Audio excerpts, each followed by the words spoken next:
Hello, my name is Karina. I'm a gallery attendant here at Enterprise Square Galleries. This is the Discovering Dinosaurs exhibit. We have lots of different rooms in here, and what we're really focusing on with this exhibit is current research being done at the University of Alberta in vertebrate paleontology, specifically in dinosaurs. So in this first room, this is what I like to think of as our Ecology of Alberta room. So we really have a focus in this room on not dinosaurs, because people are interested in those, on this wall right here, as well as having a big family tree of the dinosaurs on the back wall. So this room is sort of a great introduction to the world of dinosaurs and what you need to know about vertebrate paleontology as a whole in Alberta. So we can continue on to the next room, and in the next room it starts to break up into the different dinosaur family groups. So in this room we have the ceratopsians. You might know them a little bit better as the horn-faced dinosaurs, the relatives of Triceratops. And so this whole display includes some really fantastic specimen. If you came to the Dinosaurs exhibit, you might have seen it before. It's Baby, the baby Chasmosaurus, and it's frankly adorable and has lots of amazing detailed skin impressions that are all basically unique to the specimen. So this talks a little bit about horn-faced dinosaurs and their evolutionary history, going from small, relatively unspecialized animals to these enormous behemoths with amazing frills and intricate horns on their faces. Okay, and now this room is our focus on armored dinosaurs, specifically a little bit more of a focus on ankylosaurs and the ankylosaurid saurids and the nodosaurids. So they're basically the dinosaurs that've got the huge tank spikes on their backs. The ankylosaurids have the club tails, whereas the nodosaurids do not have club tails. So we have some awesome work here on display by people like Victoria Arbor, who's focusing on how the biomechanics of tail works when they're hitting their tail into animals that might want to eat them, like Tyrannosaurus rex, for example.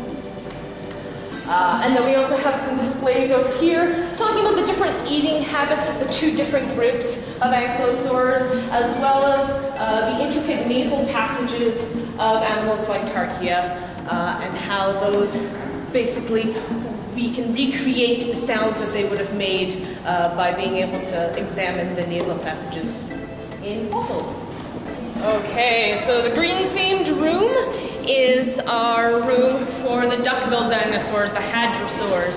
And so we talk a little bit about dinosaur ontogeny here, so basically how these dinosaurs went from being born as relatively small creatures to reaching their full adult size after only 15 to 16 years. So these animals grew very, very fast. And we have different life stages on display in this cabinet here. We also talk a little bit about the difference in the specialized dentition of hadrosaurs versus ceratopsians, so the difference in the way that their teeth are lined up in their mouths and how that might have influenced the way they ate. And a little bit about the display features that you find in some hadrosaurs, where they have these large projections on their head that may have been for mating displays. We also have a collection of 3 cabinets in this room that talk a little bit about some of the more well-known paleontological dig sites in Alberta. So we have a cabinet on Dinosaur Provincial Park. We have one here on the Dryden Island bone bed, which features a pack of Albertosaurus bones. Also Pipestone Creek, Pachyrhinosaurus bone bed, which is where the Philip J. Curie Museum is going to be going up in September of 2015. And we also have this one that's a little bit closer to home for Edmontonians. This is the Danik bone bed, and it is in the Edmonton River Valley. So dinosaurs did used to walk around where you stand now.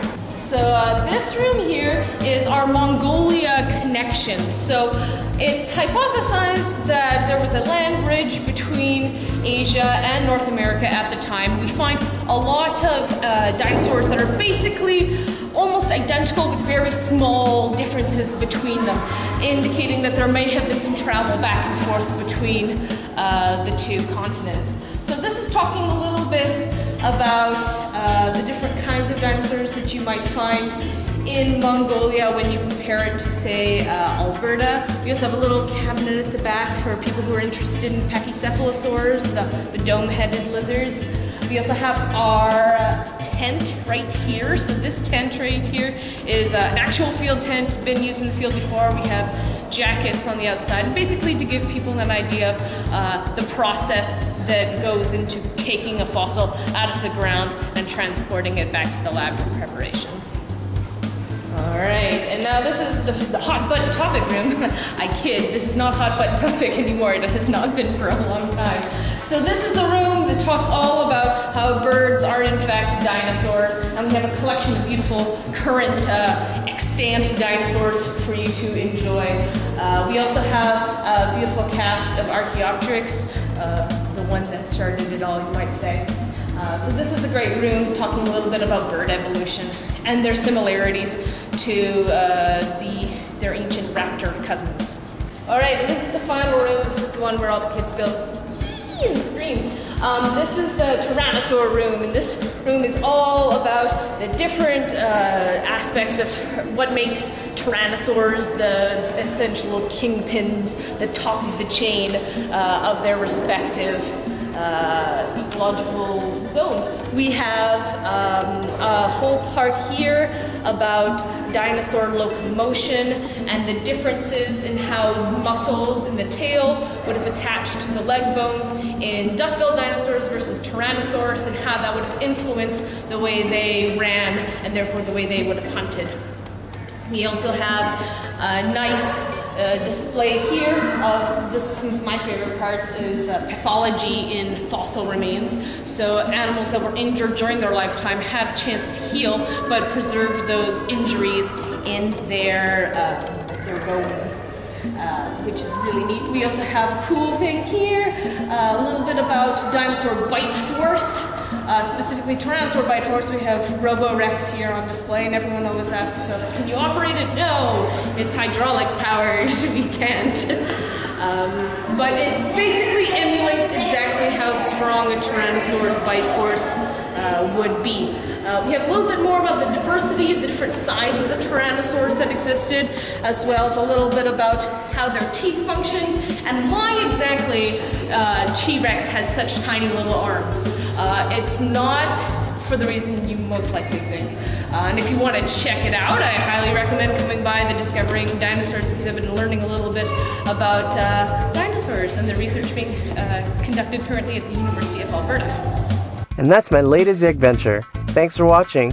If you like this video, share, comment, like, and subscribe for more. You can also follow me on Twitter or my second channel with daily vlogs.